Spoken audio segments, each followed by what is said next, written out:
This 1 Degree Outside video is brought to you by Fluid Form Bio, developing innovative 3D printing living pancreatic tissue to help combat type 1 diabetes. For the first time, you can join this visionary mission. Visit fluidformbio.com or their page on Start Engine to learn more about this exciting work. Pattern predictions, one of your favorites, one of my favorites. By the way, if you love these videos, you haven't subscribed yet to our YouTube channel and you're watching this on YouTube, please make sure you do. Our channel, 1 Degree Outside.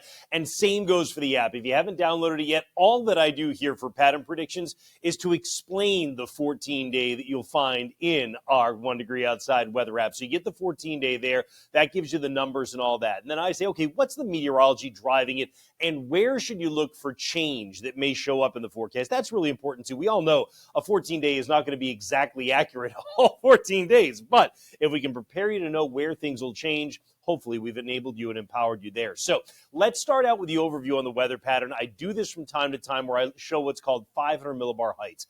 Basically, just assume this to be a difference in average temperature through a deep column of the atmosphere, with the colder temperatures where you see lower heights to 500 millibars and the warmer temperatures where you see higher heights and the warmer colors that we have here. So we've still got energy digging down through the northern tier of the United States and over the Great Lakes. And here we go again. This upcoming weekend, it comes in across the Northeast once more. Now, there are some things that are similar to what we did last weekend with our nor'easter. A similarity, we are feeding cold energy down, a little piece of it anyway, from the polar vortex. Another similarity, there is a lot of northern stream energy driving this storm development.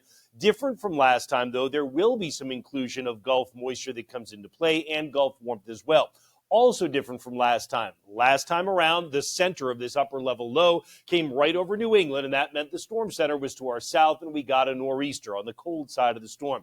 This time, notice it's displaced farther to the north. That means the characteristics of the storm will be different. The wind direction will likely be different, and the focus for heaviest rain will likely also be different, both geographically and how it all comes together. Notice the overall pattern, though. It does leave what we call troughing, a dip in the jet stream behind that tends to be cooler than normal weather. Well, the axis to that comes overhead on Monday. And once that goes by, we start to build the heights. One thing I had talked about previously in pattern predictions was, did we need to be on guard for this upcoming week that maybe the warmth wouldn't totally come in lock, stock, and barrel, because we could get a piece of energy left behind. Look at this. Sure enough, a piece of energy is left behind, but it does appear to be too far to the south and east of us to give us a propensity for a backdoor cold front behind it, which means that I think we can bank on the warmth coming in as we get into next week. Behind the trough axis on Monday, we should open the door to the warmth, and the cool air with that system will remain lurking just off of the coastline. Notice also we continue to build the heights with a ridge coming into play as we get to the end of the 14-day period. This is going to mean that we continue to favor warmer than normal temperatures. In fact, summer heat will try to make an appearance at some point next week, and then the week after for that matter as well. Because there is still an active kind of squeeze between cool air to the north and this warmth that's building, there will likely be some thunderstorm periods along the way as well.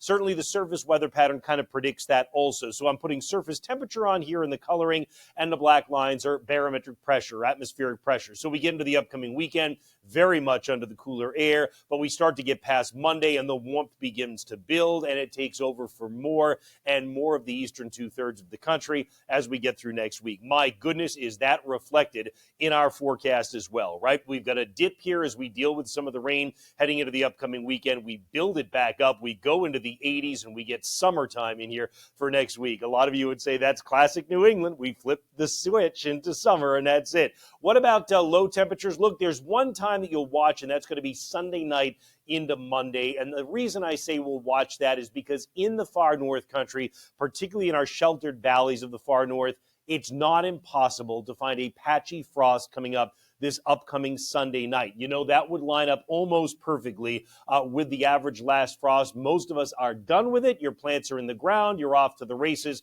If you're in one of those sheltered valleys of the far north, just keep in mind that would be the last time that we'd be watching, and then we see the forecast as being frost-free after that, even for those of you that are across the far north of New England.